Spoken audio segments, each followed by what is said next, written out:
faire passer d'abord sur alors, ce qu'on appelle le choc d'offre industriel. Et vous dites, Oui. on n'est pas en 2008 là. Donc, il faut regarder ça de manière complètement différente. Oui, finalement. non, j'avais pris un petit tableau avec ça pour me repérer. C'est vrai que à l'époque, en 2008, on avait le pétrole en fait était tiré quand même par la croissance chinoise. Oui. Là aujourd'hui, on voit bien qu'on a un problème d'offre totalement à cause du détroit d'Ormuz qui bloque vraiment toutes ces capacités. Aussi, on regarde sur les politiques monétaires. J'ai publié il y a quelques jours comment avaient réagi en fait les banques centrales. Oui. On se dit est-ce que on doit contrecarrer comme on le fait habituellement l'inflation en augmentant les taux. Là, on voit bien qu'on a des difficultés, en tout cas, à évoluer tout court dans les marchés internationaux et financiers. Donc, on n'a peut-être pas intérêt à augmenter les taux de la BCE. Il y a une forte anticipation de la part des marchés d'ores et déjà. Vous avez vu, il y a beaucoup d'analystes, de plus en plus d'analystes qui commencent à nous parler de 2 hausses, anticipation de 2 hausses en avril et en juin. Exactement. 75% de probabilité d'une hausse des taux BCE. Et bon, est-ce que c'est l'idéal, sachant qu'on n'a aucune marge économique, on n'a pas de latitude non plus, on est quand même des pays relativement endettés, donc une hausse des taux aussi a un coût pour tout le monde. Donc là, en fait, on subit ce choc aussi globalement. En fait, voilà, on a vraiment ce côté. Après, il y a l'épargne des ménages. À l'époque, qui était fortement endettés. Aujourd'hui, ils sont autour de 15%. Donc, il y avait vraiment un ralentissement sur cette partie. Après aussi, on était on peut plus avoir des dépenses. Là, on voit bien que d'une année sur l'autre, on a du mal déjà à faire un budget d'État d'une année sur l'autre. Donc, on essaie d'être stable. Il n'y a plus de quoi qu'il en coûte, on va endiguer quelque chose, ou une crise. Donc, en fait, on a vraiment ce choc.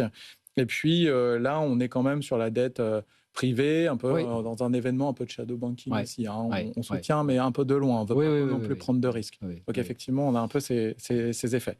Et donc, on n'a pas non plus une grosse panique boursière. Il y a quand même de la liquidité. Donc, il n'y a pas de panique boursière parce qu'il y a toujours l'idée que les banques centrales seront là, si besoin. Voilà. Si ce que vous dites se confirme, si votre diagnostic se confirme, à savoir qu'il n'est pas opportun de remonter les taux d'intérêt et s'il n'y a pas ces gestes de la part de la BCE...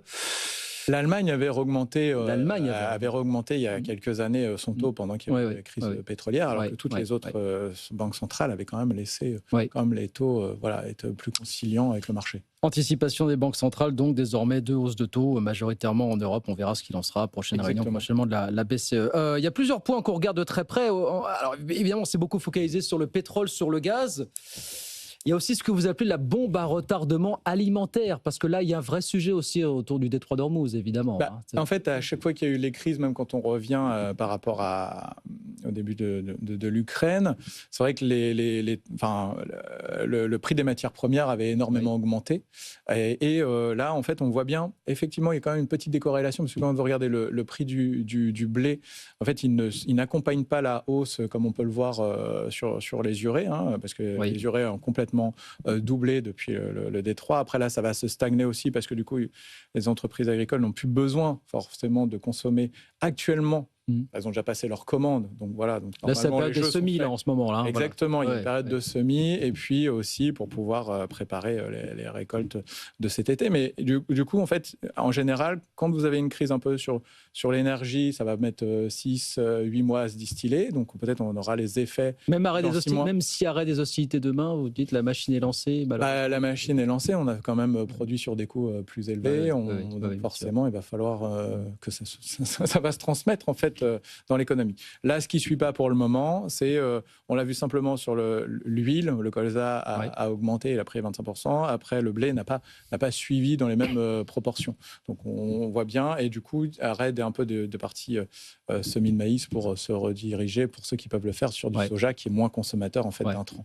Donc effectivement, ça va arriver plus tard. Même si, après, on est à l'approche de Pâques, le chocolat, le cacao, avait connu des pics sur ces 2 dernières années, au-delà des des 10 000 livres la tonne. Et là, en tout cas, on est sur des prix relativement bas parce qu'il y a une bonne offre derrière. Donc, incidence sur le ticket de caisse des ménages à raison de quelqu'un. Vous avez eu le patron de Systemus ce matin qui dit il y a des chances que les industriels reviennent vers nous dans les prochains jours pour peut-être ouvrir la négociation commerciale, ce qui a été dealé. On commence en gros à appliquer les tarifs issus des négociations commerciales qui se sont achevées fin février, début mars. Sauf qu'il dit on est déjà dépassé par les événements. Oui, voilà. Les marchés bougent trop vite en ce moment. C'est quand même relativement difficile pour se positionner en termes d'entreprise. Et puis, on attend de voir quand même si les réserves là, vont nous permettre de tenir, parce que je pense qu'elles seront totalement corrélées à une vraie augmentation. Bon, on reste évidemment attentif à ce que dit l'Iran, qui n'a pas l'air de vouloir desserrer les taux sur le fameux détroit d'Ormuz, alors qu'impose des tarifs pour les pétroliers, les méthaniers qui passent. Oui. Même pour ses alliés, la Chine, la Russie, l'Inde, exactement. Même eux doivent payer. Exactement. En même temps, l'Iran a besoin d'argent en ce moment. Oui. Donc effectivement, et la Chine absorbe 90% du pétrole iranien, donc échange de bons procédés. C'est pour ça qu'ils étaient en train de râler ce matin aussi en disant il faudra peut-être que ça se stoppe. Voilà. La Chine qui est sortie de sa réserve, on en parlait tout à l'heure. Exactement. Au début, vous en parliez en disant là, ça suffit. Nous, on est là, on est fin. C'est-à-dire que c'est un game changer quand même que cette phrase des Chinois là. On sent quand même que là, ils étaient très silencieux depuis le début, effectivement. Alors, en fait, ils gagnaient sur tous les plans. De toute façon, ils pouvaient alimenter, etc. Mais là, on le voit bien, oui, effectivement, a priori, il y a une taxe pour laisser passer le bateau de $2 millions, qui, comme des gens comme Costco, qui sont en fait dans le transport maritime, eux se disent non, ça commence à être vraiment très cher. Même s'il y avait des politiques d'assurance du côté des US, où ils ont dit écoutez, les réassureurs étaient prêts à mettre de l'argent supplémentaire pour laisser passer les bateaux. Bon, là, ça commence à être quand même difficile. Un détroit d'Ormuz qui est bloqué, on met des taxes. Là, le jeu se durcit. Puis on voit bien que l'Iran ne lâche pas non plus. Trump ne lâche pas non plus. Donc, effectivement, ça commence à être un peu compliqué. Donc, on va voir, par rapport à l'état des stocks, combien de temps ça va quand même se diffuser. Et vous avez vu le paradoxe de la situation, c'est que l'Iran, apparemment, d'après les chiffres qui nous parviennent, gagne de l'argent avec son pétrole et exporte même un petit peu plus de pétrole qu'avant le début de... Je crois de mémoire qu'avant le 28 février, ils exportaient en moyenne, je crois que c'était 1 734 000 barils par jour. Et depuis, moyenne du mois de mars... On est à 1 834 000 parce que faute de combattants, ils sont tout seuls. Voilà. Et puis il faut financer. Faut financer l'effort de guerre. Le détroit est paralysé, donc plus personne n'exporte. Exactement. Donc aussi, il doit partir sur peut-être des prix moins, sur des cotations éventuellement plus basses. Mais effectivement, en tout cas, les grands gagnants un peu et silencieux de tout ça, ça reste quand même. La Russie, oui, effectivement, enfin pas l'Iran, mais en tout cas, ça leur bénéficie aussi. Voilà pour ce qui se passe du détroit d'Ormuz. On parle un petit peu de la France. Pendant ce temps, il n'y a plus de quoi qu'il en coûte en France. Alors, vous avez vu qu'on commence quand même à lâcher ici ou là sur certains secteurs, mais il y a un discours assez ferme pour l'instant, assez catégorique. On ne peut plus se permettre aujourd'hui ce qu'on se permettait il y a 4 ans, finalement. Non, de toute façon, il n'y a pas de... C'est pour ça que la difficulté là, qu'on rencontre avec hausse, baisse des taux, en fait, c'est vraiment ces difficultés qu'on rencontre les États, la Banque centrale. Donc, est-ce que vous voulez faire une hausse et puis du coup, vous n'avez pas lutté contre l'inflation où il y a l'énergie qui vient d'augmenter. Donc, on le voit, ça commence un peu... Même vous tendez l'oreille dans la rue, dans un café. Le pétrole, il est dans tous les esprits de tout le monde. Donc, effectivement, on n'a pas de l'attitude budgétaire, en tout cas, pour pouvoir subvenir peut-être aux besoins de tout le monde et d'aider toutes les entreprises avec des subventions. Donc, ça va être beaucoup plus difficile. Vous parlez de la Russie à quelques instants, un des gagnants de l'histoire, parce que les Russes alors peuvent bénéficier d'un moment de sympathie des Américains pour exporter du pétrole. Alors du pétrole qui est déjà chargé sur des cargos. C'est toujours ça le prix, vous me direz. Oui. Mais les Américains eux-mêmes raflent la mise dans l'histoire, finalement. Voilà, en se posant comme alternative au gaz, notamment au gaz qatari, qui ne sort plus pour l'instant. Exactement. C'est sûr que pour ces pays, de toute façon, les gagnants, ça reste la Russie, parce que du coup, leur économie. Ceux qui sont aussi relativement discrets, vous avez le Canada aussi, mais qui leur indice de corrélation face aux matières premières était de 0,7. Plus vous êtes proche de l'un, plus ça veut dire que vous êtes corrélé à ces activités. Mais visiblement, ils n'ont pas suffisamment d'infrastructures pour répondre à l'éventuel regain de demande qui pourrait intervenir. Effectivement. C'est un problème, ça. C'est toujours le problème. Ils sont en train de... Oui. Oui, mais c'est pour ça même les États-Unis sont dans la même situation aujourd'hui. Il va y avoir une demande qui va aller crescendo. Est-ce qu'ils ont les infrastructures suffisantes pour répondre à cette demande? C'est pas sûr. On n'est pas sûr, effectivement, de toutes ces infrastructures. Et puis, de toute façon, en tout cas, là, ce qui est quand même bon pour quand même le pétrole, quand vous avez dépassé les 50, 60 dollars du baril, en fonction de vos activités onshore ou offshore, et si vous tendez vers 70, en tout cas, vous allez avoir de la rentabilité maintenant. Donc, effectivement, vous pouvez éventuellement mettre plus de moyens. Là, je suppose que c'est combien de temps ça va durer sur ce prix-là.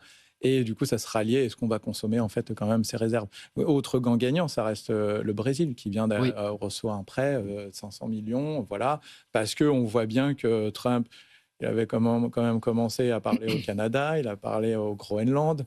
Il a fait son action sur le Venezuela. Là, il redescend un peu plus sur l'Amérique du Sud pour dire, effectivement, tiens, les terres rares, est-ce qu'on peut s'en arranger ensemble? Est-ce qu'il n'y a peut-être pas besoin d'avoir la mainmise que de la part de la Chine, qui raffine 99% des terres rares aujourd'hui? Donc, c'est vrai que là, il y a un enjeu, je pense, politique qui est devenu quand même beaucoup plus fort que les fondamentaux. Même si on reste... en disant on peut avoir des bons fondamentaux économiques derrière, en disant qu'il va y avoir une nouvelle personne à la Fed, qui va arriver avec des vraies envies. En tout cas, là, la géopolitique, elle a quand même pris le dessus sur tout le monde. On le voit vraiment. L'or aussi, il était à des niveaux pas possibles. Là, en fait, tout le monde s'est un peu servi, notamment sur les fonds de pension, en disant voilà, c'était la valeur refuge, mais le dollar s'est renforcé. Donc, effectivement, vous jouez de l'autre côté aussi, c'est des vases communicantes et je pense que les investisseurs qui ont les moyens, en tout cas là, ils ont un bon terrain de jeu assez dynamique. Après, où savoir aller, c'est ça. Vous dites, la géopolitique a pris le dessus, alors c'est au bénéfice des Américains, des Russes dans une moindre mesure. L'Europe quand même, qui pas la gagnante, qui est confrontée une fois de plus, qui se retrouve face à la réalité des chiffres, sa dépendance aux fossiles. En France, je crois qu'on est à 60% de dépendance aux énergies fossiles pour notre énergie, facture à 60 milliards en 2024, 126 en 2022, il faut rappeler ce qu'avait été l'année 2022. Voilà, on se retrouve face à des décisions qu'on n'a pas prises finalement ces dernières années. Effectivement, là, la facture énergétique, vous l'avez vu dans le secteur aussi aérien, bien sûr, tout le monde commence à fermer peut-être des lignes, de passer, vous avez budgété peut-être un prix à 200 et puis vous êtes passé à 460. Il y avait des compagnies aériennes qui avaient commencé à en parler il y a déjà 2 semaines. Là, c'est des compagnies chinoises. Des compagnies chinoises, coréennes, qui commencent à... Qui commencent à dire, je vais fermer des lignes, je vais prendre les avions qui consomment le moins de kérosène. Et ça représente aujourd'hui 60% de leur coût. Donc, quand vous êtes dans une activité, en plus, peut-être de low cost, ça devient aussi un peu compliqué de tenir les prix. Donc... Voilà où nous en sommes ce jeudi matin à 11h22 sur l'état des marchés, perception, toujours autant de questions, pas de questions véritablement élucidées cette nuit après l'intervention de Donald Trump donc devant l'opinion américaine. Merci beaucoup Olivier, merci de passer nous voir ce matin pour ce round-up avec nous sur les marchés, sur BFM Business. Olivier Le Chevalier, directeur général de Def Edge avec nous. Merci Olivier, à très vite. Avec grand plaisir. Il est 11h23 dans quelques secondes sur BFM Business. Tout de suite, on se reconnecte un petit peu au